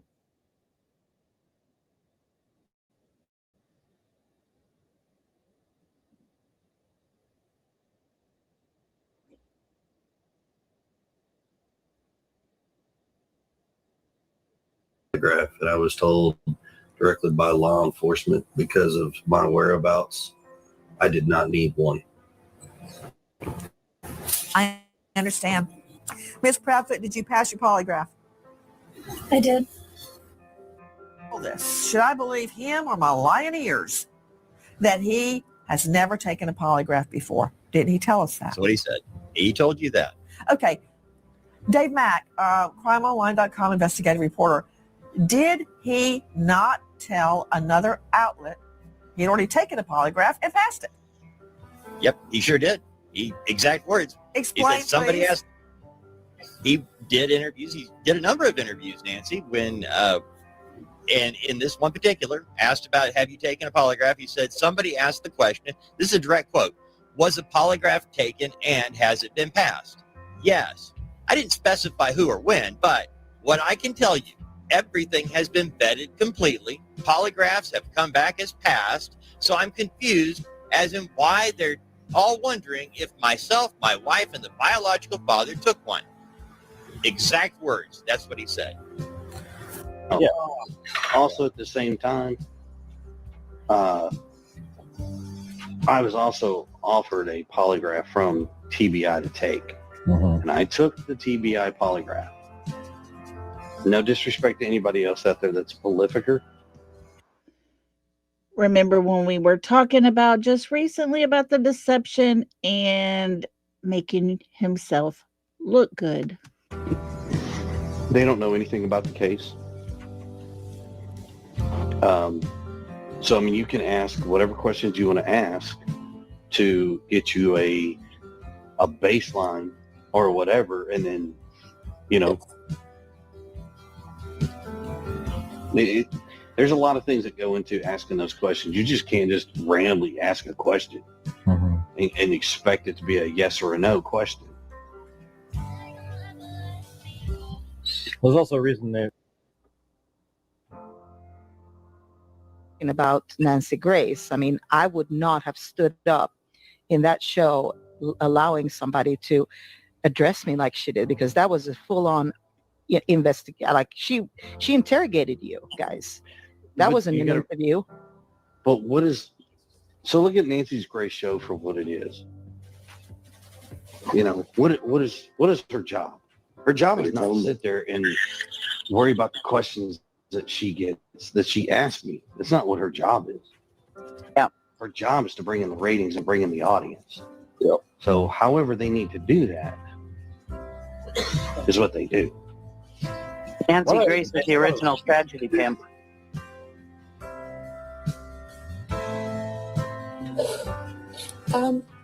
He did have a really good weekend, actually. When we come home from having supper that evening, he was playing. When he went to bed, when I told him to go to bed, he said, "I love you, Mama," and he said, "I love you, puppies." A little later in the evening, I myself went to bed, and when I went to wake him up for school, he wasn't here.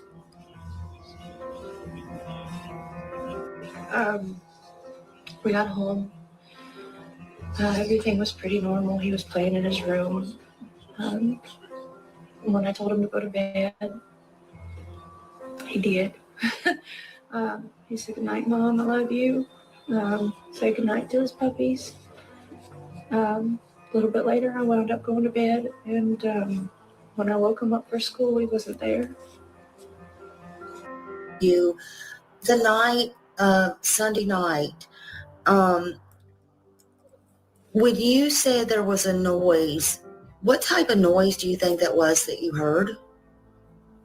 I'm not honestly sure. It sounded like he was messing with stuff in his room, which was not uncommon, which is why I said, "Hey, I don't know what you're doing in there, but you're supposed to go to sleep." Okay. So you didn't check on him at that time, but did you check on him at midnight? Did you flick the light on and look to see if he was in the bed at midnight when you got up to go to bed? No, and because I didn't have any reason to. You know, when he was little, I used to check on him all the time, but he's older now and he's 15, and y'all can figure out why a mother may not want to necessarily pop into a teenage boy's room unexpectedly. The insinuation is disgusting. And you always can tell they always go back to that type of insinuations. Yeah. Back to that night, you said you were up till midnight. You were reading something. What were you reading? A chapter for school. A chapter for school. Are you in school? I was, yes, ma'am. I've since dropped my classes for the time. What are you studying? Business administration. Gotcha. Where do you go to school? DeVry. So that night you go to bed at midnight after you've been talking to Mr. Proudfoot on the phone. You put the dogs away in a cage, a crate, inside the home, and you go to bed. Did you check on Sebastian at that time? I did not. Okay. Do you normally? Not typically. Since he's gotten older, I've not been checking on him as frequently throughout the night, because normally he's good to go in his room once he goes to bed. Earlier you had stated you heard a noise in his room before you went to bed. What time was that? Around 10 o'clock. 10 p.m. What did it sound like? Just a thud. A thud. You stated that you said, look, I don't care what you're doing in there. Go to bed. Is that right? I was on the couch, which is near his room, and I said, Bubba, did you fall out of the bed? And he said, no, ma'am. And I said, well, whatever you're doing in there, knock it off and go to sleep. So you heard his voice at 10 p.m. Yes, ma'am. Do you have any idea what the sound actually was? I do not know. That right there is, that would be an assumption, and we never saw him. We saw what he went to bed in, and that was. Just know the last time I saw Sebastian was early February until I came home February 26th.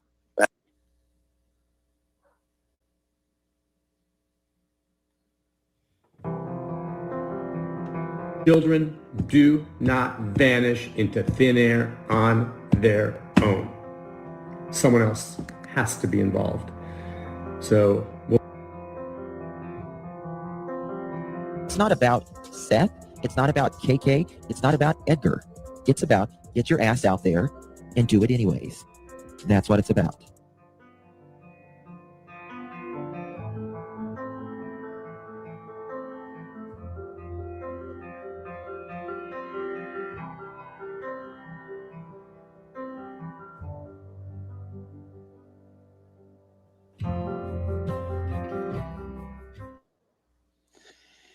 There we go, folks. Deception at its finest. Yep. He hadn't seen him since early February until he came home on February 26th. Make that make sense, right? He knows what he went to bed in. He knows all the things. He knows this. He knows that. And he didn't see him from early February until he came home on February 26th. Their words, folks, not mine, theirs. The whole lie detector test, he goes on panel with all of his buddies over there that strokes his ego daily and makes it out as if, you know, not just anyone can give that test. I chose to do it this way because, you know, deception to make himself look better. That's all it is. It's all it's ever been. I'm not a bad father. Just because CPS already came to my house, it's the same woman that came last time. Oh, it was just Sebastian got in trouble. None of that story ever made sense. He just continued to make himself look like an idiot. And of course, that is my opinion.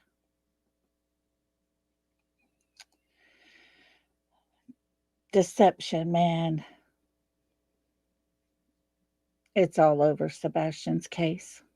Everywhere you turn, everywhere you look,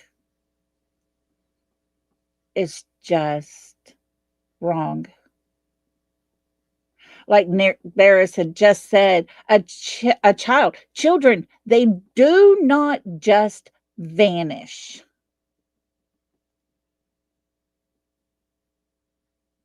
It just doesn't happen. Yes, please keep Nina in your prayers. She still has to deal with that man. Yeah, Sebastian's, he said, Sebastian went out the window. He would have fallen in the bushes and would have woke everyone up, and we would have heard him. All of the we's and he carries around in his pocket with him.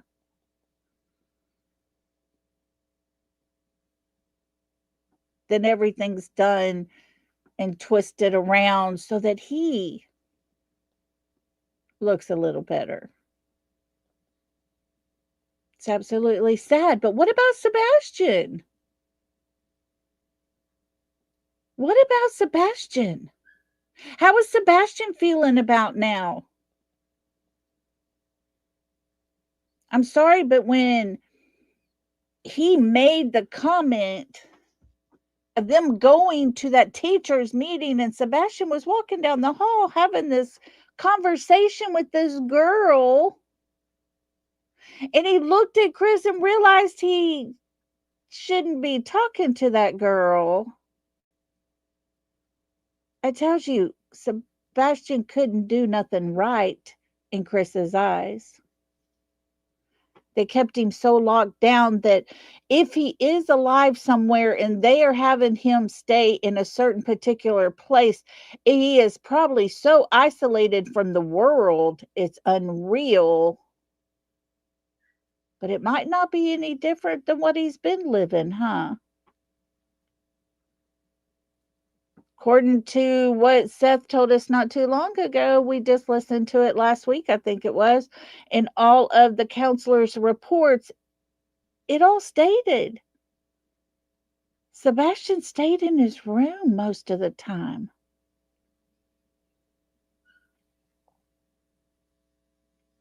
All the pieces to the puzzle are starting to fit, and it doesn't look well for Katie and Chris. It really doesn't. When you've got a mother and a father having to ask the stepfather if their child can get his phone back so that she can check on him when he comes home from school, and the dad can call and just have a conversation with him throughout the week. That's not good. That's not good. That doesn't paint a pretty picture. And all the lies, all the different stories, all the misinformation that we have been giving is all to make those two look better. It's all part of the deception, in my opinion. And that's according to professionals. Always keep Sebastian in your prayers if you don't mind, please, because that young man deserves so much better than he has been dealt. My heart breaks for him every single night because he deserves to know he has all of these people fighting for him, fighting to find him. All the people that I know behind the scenes that go out and search constantly.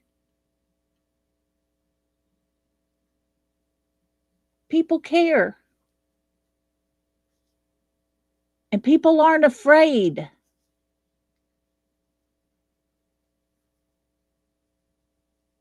It's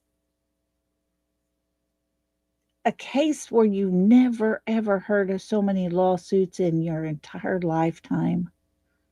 All because the intent in the very beginning for every single person was to find Sebastian.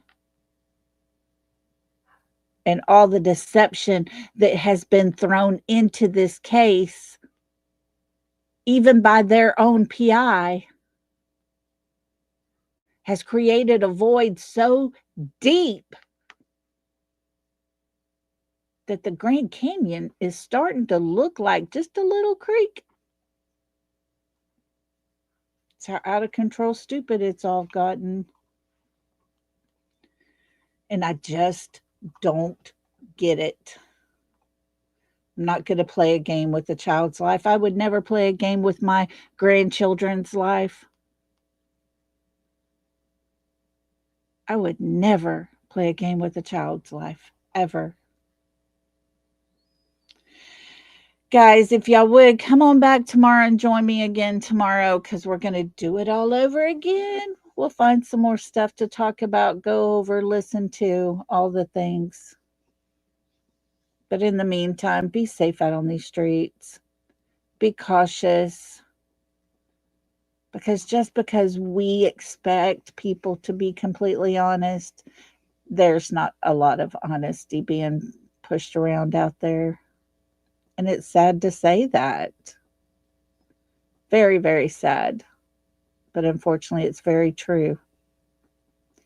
So, y'all be careful, be safe, and always remember I love you guys so much. Y'all are amazing. Thanks for being here. Thanks for supporting me. Thanks for all the donations today, the super chats, the memberships. Thank y'all so much. And until next time, love and hugs, everybody. See you soon. Bye.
Mm-hmm.